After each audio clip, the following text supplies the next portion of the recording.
I read about a chess player recently. He spent years mastering tactics, how to win the exchange, how to find the combination, how to calculate faster than the person across the board. He was good, really, really good. But he kept losing to this one particular opponent who, by every measure, calculated slower, saw fewer moves ahead, made decisions that looked almost casual. It drove this guy crazy. So finally, he asked him, "How are you doing this?" And the opponent said something that stuck with him for the rest of his career. He said, "I stopped trying to find the right move, and I started trying to build positions where the right move finds itself." For decades now, the true measure of a really good operator was decisiveness. A person who could give you fast answers, who had very strong instincts, who had confidence under pressure. The best operators could actually walk a property, scan a P&L, review a couple of reports, and make every call. That skill built lots of careers across multifamily. It built portfolios and it built reputations. But something has changed, and the operators who see it clearly are pulling away from the ones who don't. Hi, I'm Mike Brewer, and this is The Intelligence Fabric, a podcast about how intelligence really shows up in multifamily. Let's pull another thread.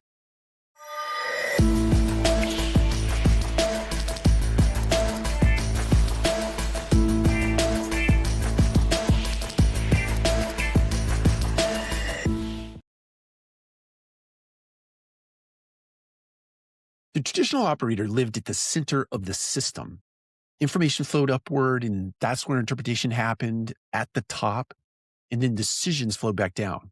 It was hierarchical, experience driven. And for a long time, that system and that process actually worked. But that model assumed two things: that the information arriving was complete and that the system moved slowly enough for centralized interpretation to actually keep up.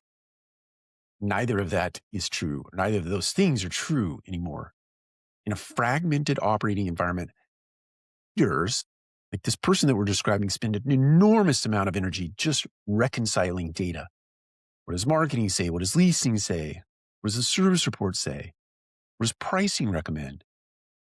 The operator becomes an interpreter of silos. But interpretation is not where leverage is. Design is where leverage is. Let's talk about the distinction that really matters. A decision maker actually answers questions, where a designer shapes the environment where better questions surface automatically. Instead of asking what we should do today, the decision designer asks what conditions need to exist so that these right actions become very obvious. That is a systems posture. The alternative to that is a very reactive one. In practice, this means aligning metrics across all teams so that they don't compete against each other, ensuring that all context travels with the data. You create feedback loops that surface consequences early, removing ambiguity from trade-offs. It's less about choosing correctly. It really is about structuring clarity. When intelligence flows, fewer decisions require escalation, freeing up a bunch of time. And it's because the system itself carries the understanding. Okay, can we be honest about something for a second? And this part's really, really uncomfortable. A lot of leaders in this industry built their entire identity around being the person with the answer, the one who walks in the room, cuts through the noise, and that confidence is real. It's earned. A lot of reps to get there. Decision design asks that person to put that all down, not permanently and not completely, just enough to stop being the bottleneck in the organization that you didn't even know that you were or are. You're not the hero anymore. You're the one who actually built this playing field that we're all playing on today. And that takes a different kind of confidence to set it down, to be quieter, to be less visible. It's honestly a whole lot harder because now the system actually reflects your thinking back at you.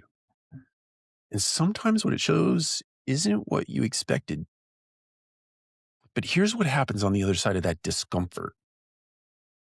Teams stop waiting for you to weigh in. They already know what to do. It's baked into the system.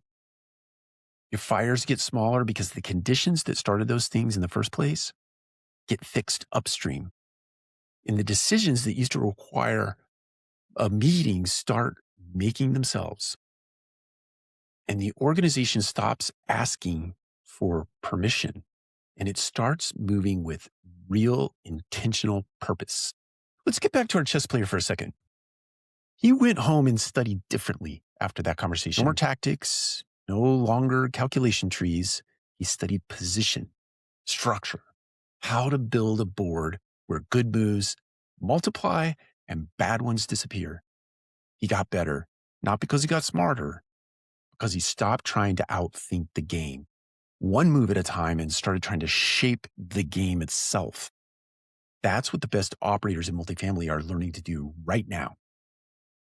If every major decision still routes through you, if the organization stalls when you're unavailable, you may not need more authority.